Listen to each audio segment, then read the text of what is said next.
KTT MSG ke-22 telah usai dilaksanakan di Port Vila Vanuatu, tanggal 23 sampai dengan tanggal 24 Agustus tahun 2023 lalu.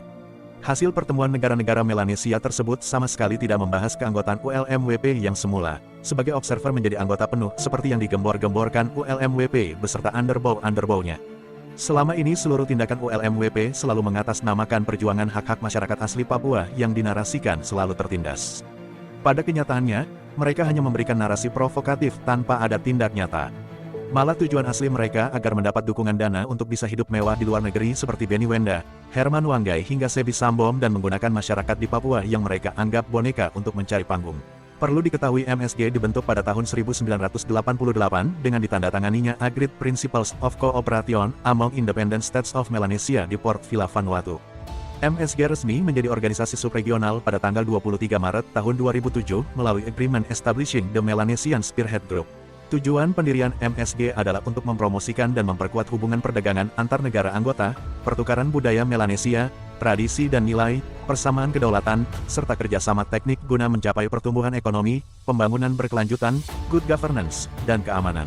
Negara anggotanya adalah Fiji, Front de Liberation Nationale Kanak et Socialiste, FLNKS, Papua Nugini, Kepulauan Solomon, dan Vanuatu. Indonesia yang memiliki populasi Melanesia sekitar 13 juta orang diterima sebagai associate member pada MSG Leaders Summit ke-20 di Honiara, Kepulauan Solomon, Juni tahun 2015 setelah menjadi observer pada MSG Leaders Summit ke-18 di Fiji, Maret tahun 2011.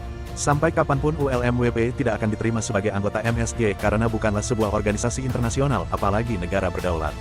Papua, NTT dan Maluku yang merupakan bagian populasi Melanesia sudah terwadahi dengan bergabungnya Indonesia yang merupakan negara dengan keunikan suku, budaya dan agama dengan semboyan Bhinneka Tunggal Ika sebagai associate member. Perlu diketahui fakta yang tidak pernah dibahas ULMWP dan kelompoknya bahwa Papua sejak dulu merupakan bagian dari Indonesia di mana sejak sebelum zaman kolonial Papua merupakan bagian sejak kerajaan Majapahit sampai kerajaan Tidore. Dan yang utama integrasi Papua sudah sah dengan pelaksanaan penentuan pendapat rakyat di seluruh tanah Papua yang disetujui oleh seluruh negara peserta sidang dengan resolusi 2504 PBB tanpa penolakan. Menilik hasil KTT MSG dan upaya ULMWP, para tetua adat bereaksi keras dengan memberikan statement untuk menolak atas hasutan dan provokasi yang dilakukan oleh ULMWP. Mereka mendeklarasikan bahwa Papua merupakan bagian dari NKRI. Hal ini sudah final dan tidak dapat diganggu-gugat lagi.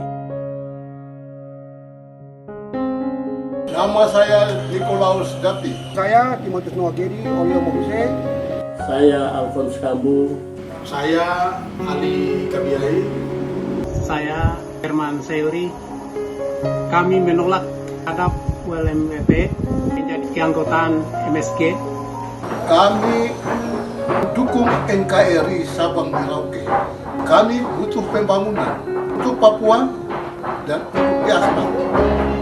Menegaskan kepada masyarakat Papua khususnya di wilayah Animha untuk menolak terhadap aksi dari ULMWP. Saya sendiri sebagai putra dari salah satu tokoh yang terlibat dalam 1026 tokoh Pepera, yaitu Kesi Luai.